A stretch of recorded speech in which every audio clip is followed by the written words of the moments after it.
ગતરોજ સાંજે ગુરજી ફાર્મ પીપલિયા ખાતે આમ આદમી પાર્ટી પરિવારનો સ્નેહ સાથે ગેટ ટુગેધર કાર્યક્રમ યોજાયો.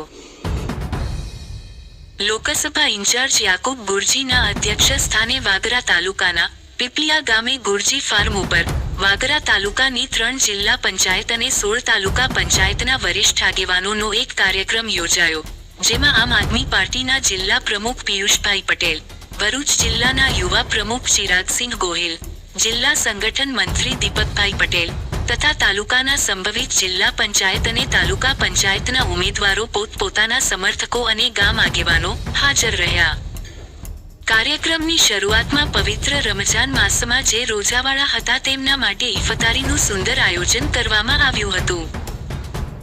સ્થાનિક સ્વરાજ્યની ચૂંટણીઓની તારીખ જાહેર થવાનું કાઉન્ટડાઉન શરૂ થયું તે પહેલા પીપલિયા ખાતે આમ આદમી પાર્ટીના આગેવાનોનો ગેટ ટુગેધર કાર્યક્રમથી સાબિત થયું છે કે વાગરા તાલુકામાં આમ આદમી પાર્ટી ભાજપ અને કોંગ્રેસ કરતા ઘણી આગળ છે.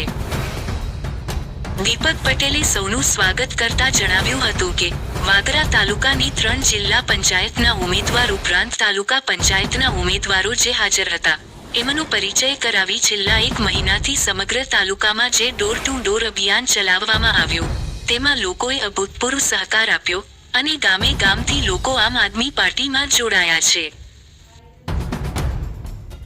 જિલ્લા પ્રમુખ પિયુષભાઈએ તમામ સંભવિત ઉમેદવારોને આવકારી જણાવ્યું હતું કે 9મી માર્ચે આમ આદમી પાર્ટીના રાષ્ટ્રીય સંયોજક અને સમગ્ર દેશમાં જેની કટ્ટર ઈમાનદાર તરીકેની છબી છે તેવા અરવિંદ કેજરીવાલજી આપણી વચ્ચે સુરત ખાતે આવી રહ્યા છે, ત્યારે આપણે સૌ વિશાળ સંખ્યામાં સુરત હાજર રહેવાનું છે, કારણ કેજરીવાલજી કથિત શરાબ ઘોટાલાના કેસમાં દિલ્હીની અદાલતે કટ્ટર ઈમાનદાર તરીકેની છબીને પ્રસ્થાપિત કરતા ચુકાદા પછી પહેલીવાર આવી રહ્યા છે. તેમણે વધુમાં જણાવ્યું હતું કે 14મી માર્ચે ભરૂચ લોકસભાના સ્થાનિક સ્વરાજ્યની ચૂંટણીઓના ઇન્ટરવ્યૂની પ્રક્રિયા પ્રદેશ અને સેન્ટ્રલની ટીમ દ્વારા થશે અને ત્યાર પછી 1 વીકમાં ઉમેદવારોની જાહેરાત કરવામાં આવશે. ભરૂચ લોકસભા ઇન્ચાર્જ યાકુબ ગુરજીએ જણાવ્યું કે લગ્ન લેવાઈ ગયા છે, મૂર્તિયા તૈયાર છે, તારીખ નક્કી થવાની તૈયારી છે.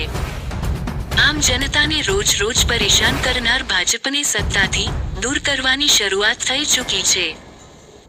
ત્યારે આજના આપણા પરિવારના ગેટ ટુગેધર કાર્યક્રમમાં આજે તાલુકાના દરેક ગામથી 2 થી 5 લોકો ખૂબ ઉત્સાહ સાથે હાજર છે, જે એ વાતનું પ્રતિબિંબ છે કે હવે નક્કી ભાજપ જવાની.